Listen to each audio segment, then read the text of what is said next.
Los logros. El legado del presidente Augusto Pinochet a Chile. El presidente Augusto Pinochet asumió el gigantesco desafío de reconstruir a Chile no solo en el aspecto económico, sino como nación y Estado. Este ideario quedó plenamente expresado en los documentos Declaración de Principios del 11 de marzo de 1974 y en el Objetivo Nacional del 23 de diciembre de 1975, que sirvieron luego de base para reformular la Carta Fundamental y Constitución de la República, sometida a plebiscito el año 1980. Por razones obvias, el mayor esfuerzo inicial fue puesto en la recuperación económica. Y si hay un logro indesmentible, aceptado tanto por adherentes y adversarios del gobierno de las Fuerzas Armadas y de Orden, es que este recibió un Chile en ruinas y entregó un país en orden y progreso. Cuando en el resto del mundo, en prácticamente todo el mundo, existía una política muy estatista, muy socialista, en que era absolutamente distinta de esta economía. En el mismo Chile, la economía estaba absolutamente fijada y manejada, estaban fijadas las tasas de interés, estaban fijados 3.500 precios, sencillamente estaba desconocida prácticamente la propiedad privada. En 1975, para sacar al país de la ruina financiera en que lo había sumido Allende, el gobierno se vio en la necesidad de implementar un tratamiento económico de choque. Tras unos primeros años de dificultades, el método aplicado comenzó a afianzarse y el país inició una rápida recuperación económica. El sorprendente progreso y prosperidad de Chile motivó a que el mundo comenzara a hablar muy pronto del milagro chileno. Años más tarde, en 1985, en medio de la primera gran crisis que estremeció conjuntamente a todas las economías del planeta, el gobierno llamó a integrar el gabinete a Hernán Vigil.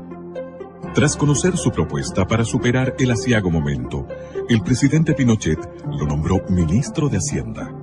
Bajo su gestión, se retornó a los principios liberales implementados con éxito por los Chicago Boys.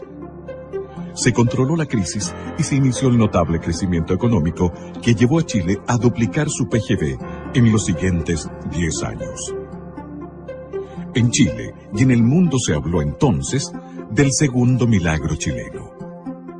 Posteriormente, entre los años 1985 y 1990, y dado su exitoso resultado, el sistema financiero aplicado en Chile fue adoptado por los gobiernos de Estados Unidos e Inglaterra y, paradójicamente, tras la caída del comunismo, por la mayoría de los gobiernos socialdemócratas.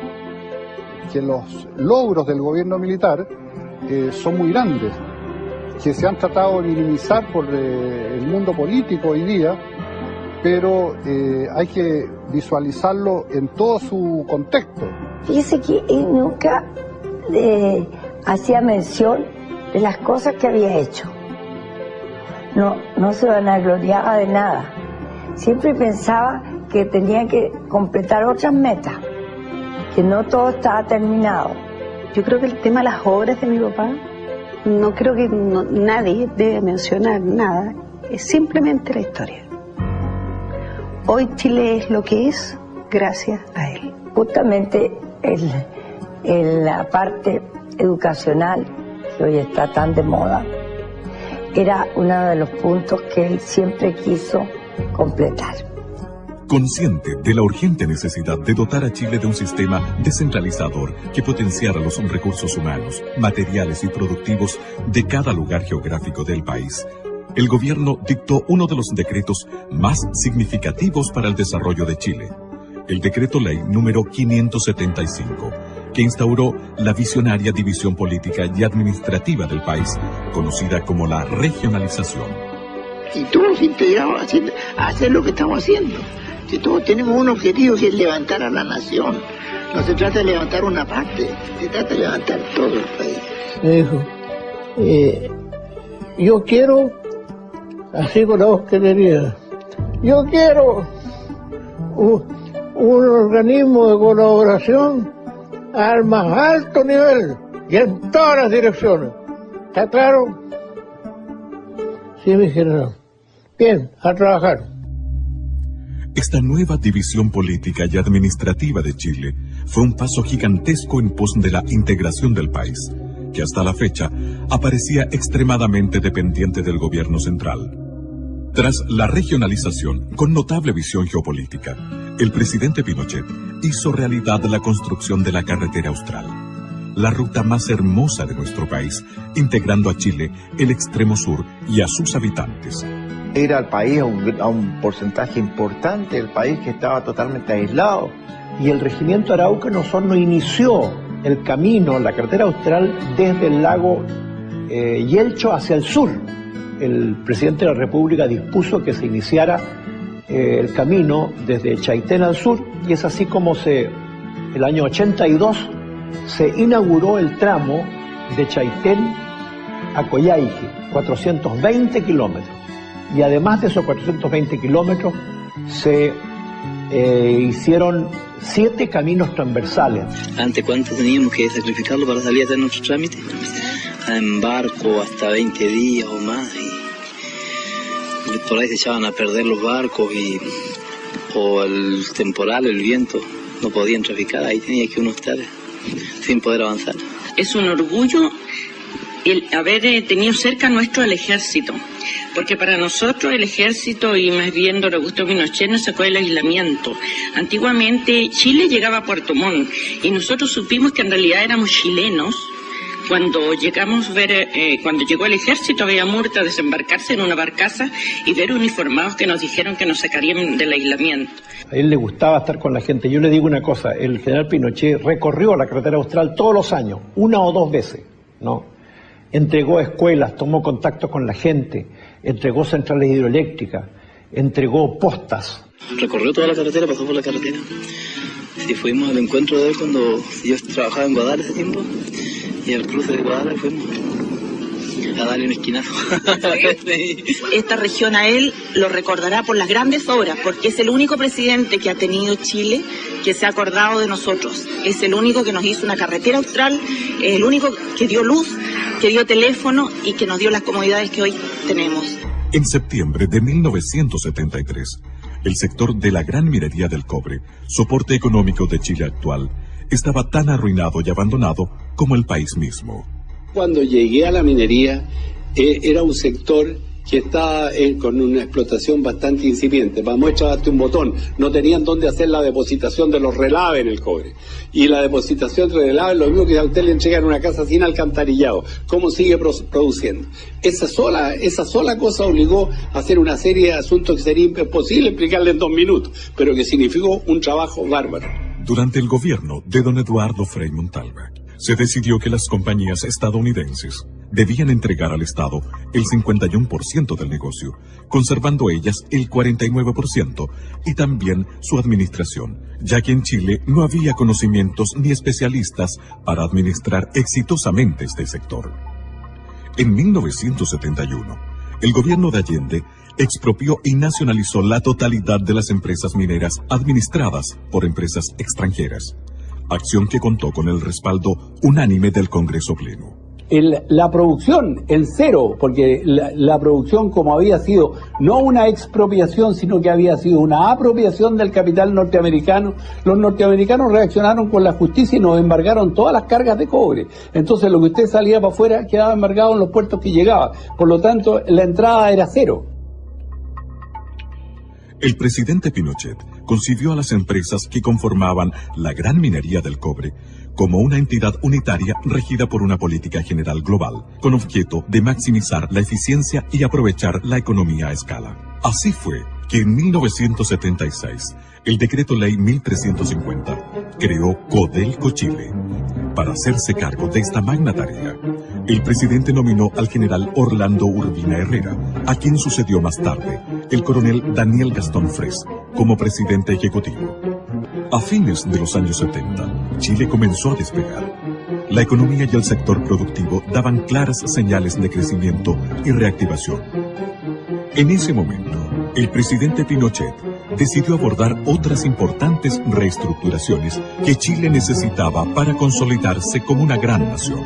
Llevó a cabo la modernización de la justicia a través de la reconstrucción del Poder Judicial y la modernización de la Tesorería General de la República, del Servicio Nacional de Aduanas y de la Casa de Moneda de Chile.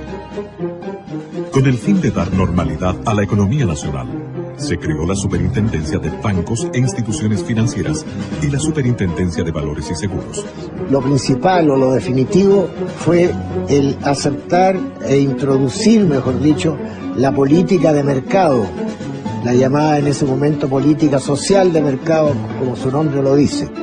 Anticipándose a las tendencias del mundo actual, redujo el tamaño del Estado y modernizó todas sus funciones. Creó o reformuló ministerios y encargó innumerables estudios para orientar certeramente todas las refundaciones. Se dio a conocer el mapa de la extrema pobreza en Chile. Un estudio encargado por el AODEPLAN y al Instituto de Economía de la Universidad Católica, con objeto de conocer la cantidad y distribución de los pobres en el país. Documento que permitió contar por primera vez en la historia de Chile con datos fidedignos para orientar objetivamente el gasto social del Estado. Con su característica visión de futuro, el presidente Pinochet dispuso la creación de la Comisión Nacional de Energía, una repartición de gobierno con facultades ministeriales que en la actualidad ha tomado enorme importancia en cuanto a normar e impulsar el vital desarrollo energético de Chile. Y tomando en consideración que Chile es un país sísmico, dispuso la creación de la Oficina Nacional de Emergencia del Ministerio del Interior, ONEMI. Creó la Academia Nacional de Estudios Políticos y Estratégicos, ANEP, destinada a preparar a los altos mandos de la nación. Impulsó el fortalecimiento de la agricultura. Y eso produjo el auge que hemos tenido en la producción agrícola, que hoy día Chile exporta miles de millones de dólares, y eso ha significado que se cree casi 800.000 personas trabajando en el agro, en una actividad pujante, cada día más renovada y más activa. Junto a lo anterior, se introdujeron variados avances tecnológicos orientados a aumentar el rendimiento por hectáreas cultivadas y mejorar la calidad de los productos, entre otros, el sistema de regadío gota a gota. Se sacó una ley, que es la ley de fomento a obras de riego, en que se incentivaba al privado a invertir en obras de riego. Preocupado por las necesidades de los trabajadores, se puso en vigencia la aplicación de un plan laboral basado en la promulgación de un nuevo Código del Trabajo. Habían una serie de rigideces en la legislación del trabajo que atentaba precisamente contra la contratación de los trabajadores. Y la prueba más clara es que un estudio hecho, creo que al final del gobierno de don Eduardo Frei Montalva, indicaba que no se habían creado nuevas fuentes de trabajo a ese nivel. Uno de los beneficios más importantes y trascendentales que tuvo en miras el gobierno del general Pinochet fue terminar con la división de las clases sociales entre los trabajadores obreros y empleados. El obrero, que era el hombre que trabajaba con el pico y la pala, y el trabajador, que era el trabajador de cuello y corbata, estaban divididos en un modo casi infranqueable, y siempre había mucha división respecto de las relaciones que tenían que tener entre ambos. En el sector salud, el gobierno reformuló prácticamente todo, con objeto de elevar los estándares de servicio y de acceso a la salud en Chile. No se opta por construir más hospitales, se opta fundamentalmente por atacar los problemas de salud. ¿Por qué surgen los problemas de salud? Vamos a atender a la madre, vamos a evitar la desnutrición, vamos a buscar llegar al máximo de la ciudadanía, postas a lo largo de todo el país, de modo que efectivamente la gente, desde el comienzo del nacimiento del niño, estuviera bien alimentado. Se crean programas de alimentación en los colegios. Para mejorar el servicio a las personas, reemplazó el Servicio Nacional de Salud y el Servicio Médico Nacional de Empleados por el Fondo Nacional de Salud, FONASA. Además, puso en marcha el nuevo sistema de salud, ISAPRE. Los índices de salud durante el gobierno militar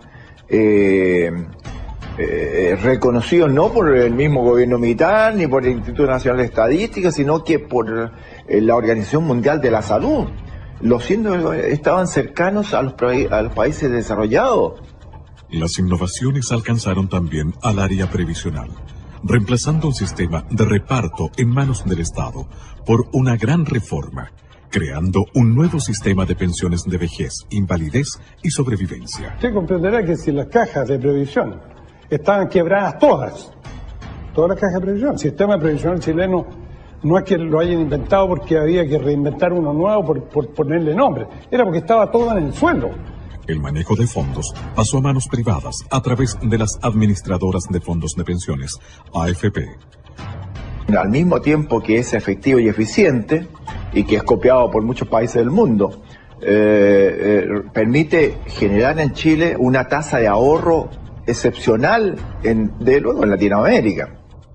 Modificó el sistema educacional chileno con objeto de vincularlo con la realidad laboral y productiva del país, a través de la Ley Orgánica Constitucional de Enseñanza LOCE, que establece los requisitos mínimos que deben cumplir los niveles de enseñanza básica y media. Antiguamente teníamos alrededor de 100.000 alumnos en la educación superior, llegamos a 300.000 alumnos en la educación superior, abriendo las posibilidades de la universidad a muchos chilenos.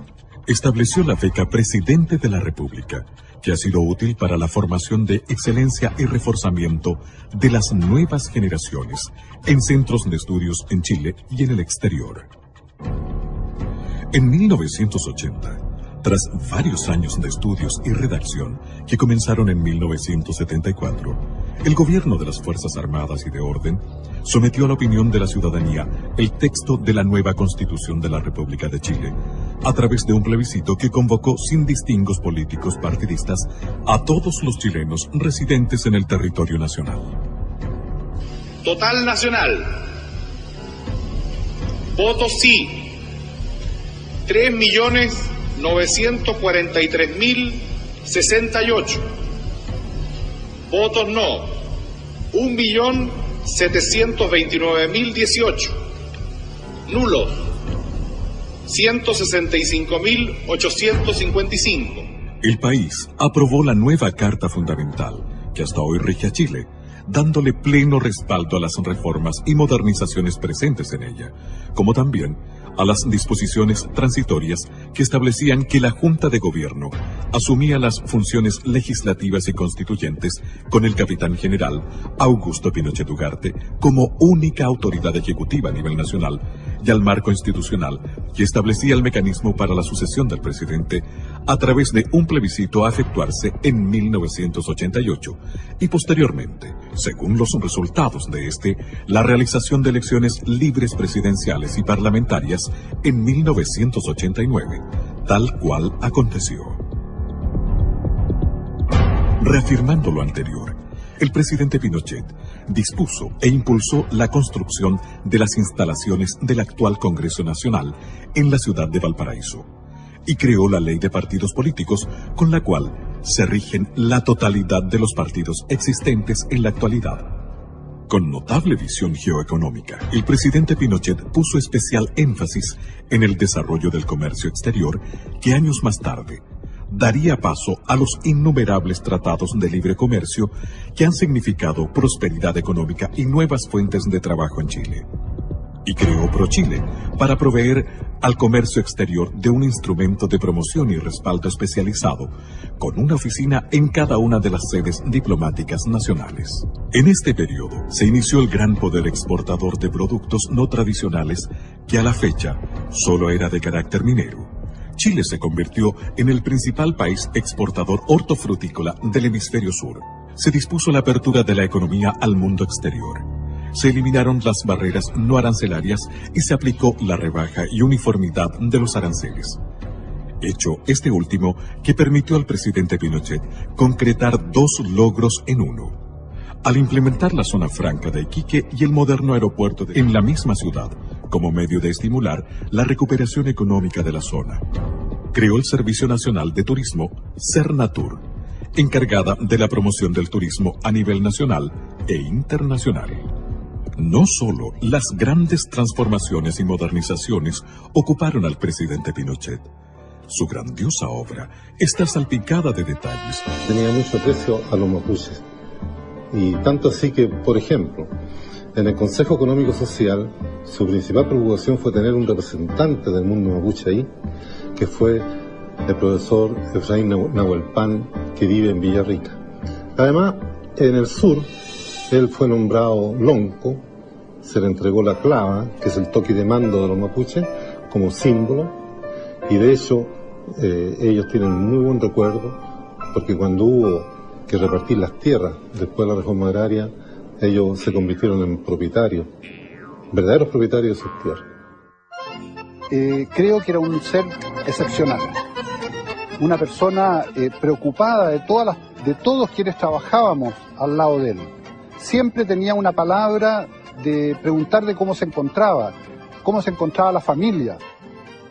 Haciendo gala de su gran espíritu patriota, dispuso por decreto que la cueca fuera oficializada como baile nacional e incorporó como símbolos patrios al copihue y la araucaria. Faltaba algo, faltaba que alguien le pusiera la marca, porque el animal con marca, ese tiene valor. Y fue así como mi capitán Augusto Pinochet Ugarte acordó firmar el decreto con fuerza de ley de que la cueca era la danza nacional. Fue el primer presidente de Chile en ejercicio en viajar a Isla de Pascua. En Rapa Nui había solo 1.200 electores, cifra a la que los políticos no le daban relevancia. Sin embargo, el presidente Pinochet, con su visión geopolítica, no lo consideró así y llevó a la isla progreso, fomentando el turismo y construyendo un hospital que en esos años tuvo un costo de $3 millones. La emoción y alegría de los pascuenses se reflejó en el tierno y conmovedor saludo que le brindó una pequeña pascuense.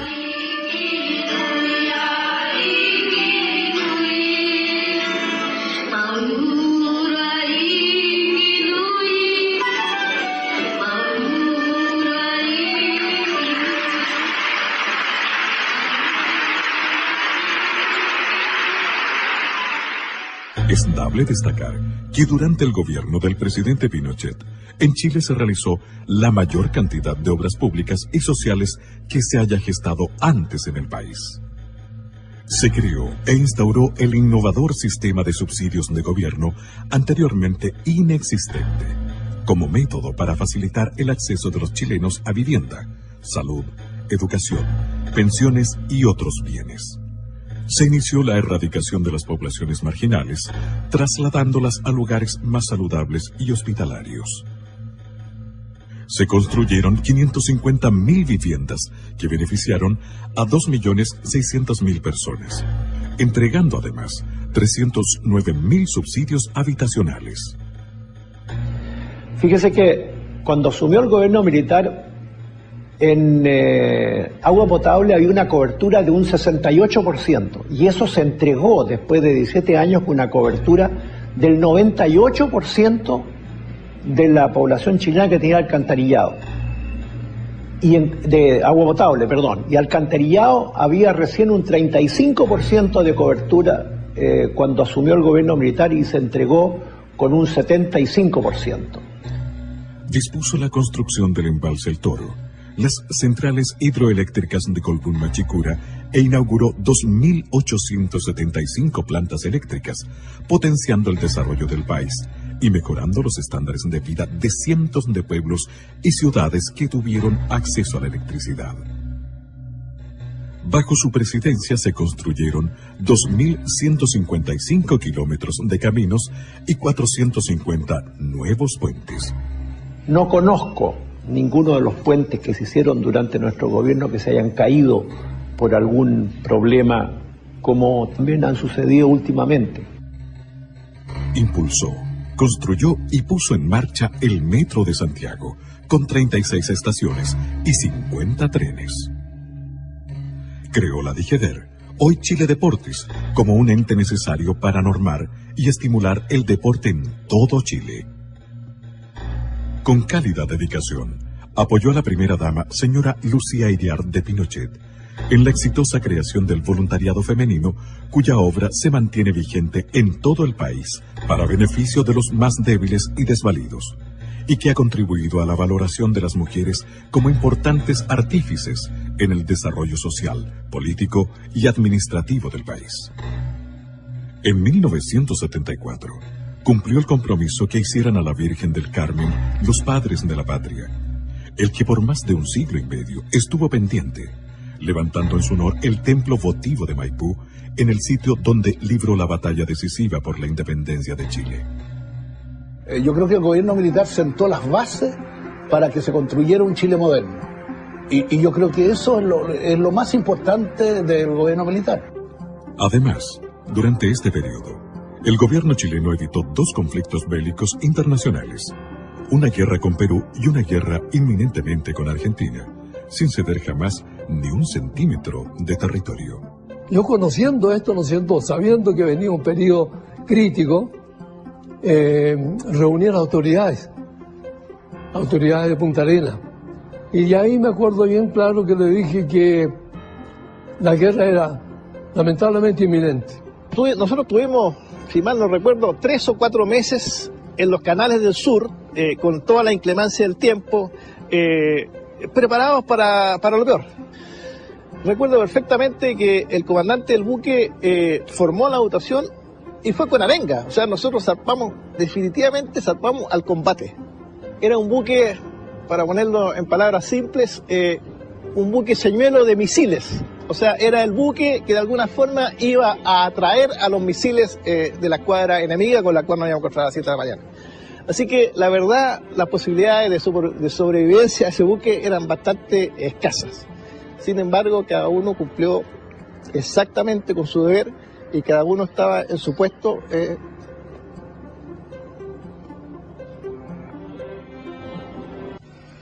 Y muchas veces, señores, tuve que soportar la tensión de ver cómo la República Hermana de Argentina efectuaba ejercicios, acciones de guerra hasta la línea de frontera. Y ahí fue cuando en esa oportunidad le manifesté al señor presidente Videla que mientras hacían ejercicios hasta la frontera no había problema, pero ahí se pasaba la línea de frontera, ahí se pasaba. Recibí esa orden que estaba escrita directamente que a Pinochet y decía más o menos lo mismo: ante posible acción ofensiva de fuerzas argentinas, defenderá su zona jurisdiccional combatiendo hasta el último hombre. Esta es la misión que yo, como comandante en jefe, recibí. No hay ser humano en el mundo que odie más la guerra que no sea el militar, porque el militar conoce la guerra desde adentro y en profundidad. Que aquel magallánico que creyera no tener la capacidad, la moral, la fuerza anímica para resistir a la acción de una guerra, les pedía, pero no lo podía ordenar porque no había declaración de guerra, les pedía que dejaran la zona. Estuve con la observación en el aeropuerto y en el puerto durante una semana para ver cuántos magallánicos abandonaba Punta Arenas. Ni uno. Ni uno. Obviamente las circunstancias fueron variando, pero la buena voluntad, también con un impulso que vino del Vaticano, evitó que nuestros países hermanos desde siempre entraran en un conflicto bélico. En 1987, Chile recibió la ilustre visita de su santidad, el Papa Juan Pablo II, principal artífice mediador en el Tratado de Paz entre Chile y Argentina. Si hay una imagen que todos los chilenos recordamos de aquella ocasión, es la de su santidad el Papa Juan Pablo II en los balcones de la Moneda acompañado del presidente Pinochet. ovacionados por una multitud congregada en la Plaza de la Constitución. Ese mismo pastor, jefe de la iglesia en el orbe, que tras reunirse con el presidente Pinochet por 3/4 de hora, en vez de los 20 minutos programados por agenda, se reunió con los obispos de la iglesia chilena y en ese encuentro privado les dispuso su total presidencia y participación en la marcha política del país. Años después, su santidad Juan Pablo II envió una carta personal felicitando y dando su bendición al general y su esposa, señora Lucía, por cumplir 50 años de matrimonio. Y no podía ser de otra manera. Pinochet fue un católico observante que durante todo su periodo de gobierno respetó e hizo respetar los valores de la Iglesia, como también el de los otros credos religiosos. Los logros. El legado del presidente Augusto Pinochet a Chile. El presidente Augusto Pinochet asumió el gigantesco desafío de reconstruir a Chile no solo en el aspecto económico, sino como nación y Estado. Este ideario quedó plenamente expresado en los documentos Declaración de Principios del 11 de marzo de 1974 y en el Objetivo Nacional del 23 de diciembre de 1975, que sirvieron luego de base para reformular la Carta Fundamental y Constitución de la República, sometida a plebiscito el año 1980. Por razones obvias, el mayor esfuerzo inicial fue puesto en la recuperación económica. Y si hay un logro indesmentible, aceptado tanto por adherentes y adversarios del gobierno de las Fuerzas Armadas y de Orden, es que éste recibió un Chile en ruinas y entregó un país en orden y progreso. Cuando en el resto del mundo, en prácticamente todo el mundo, existía una política muy estatista. El presidente Pinochet lo nombró ministro de Hacienda. Bajo su gestión, se retornó a los principios liberales implementados con éxito por los Chicago Boys. Se controló la crisis y se inició el notable crecimiento económico que llevó a Chile a duplicar su PGB en los siguientes 10 años. En Chile y en el mundo se habló entonces del segundo milagro chileno. Posteriormente, entre los años 1985 y 1990, y dado su exitoso resultado, el sistema muy socialista, en que era absolutamente distinta de esta economía. En el mismo Chile, la economía estaba absolutamente fijada y manejada, estaban fijadas las tasas de interés, estaban fijados 3.500 precios, sencillamente estaba desconocida prácticamente la propiedad privada. En 1975, para sacar al país de la ruina financiera en que lo había sumido Allende, el gobierno se vio en la necesidad de implementar un tratamiento económico de choque.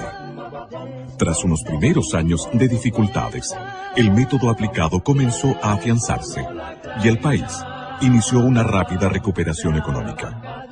El sorprendente progreso y prosperidad de Chile motivó a que el mundo comenzara a hablar muy pronto del milagro chileno.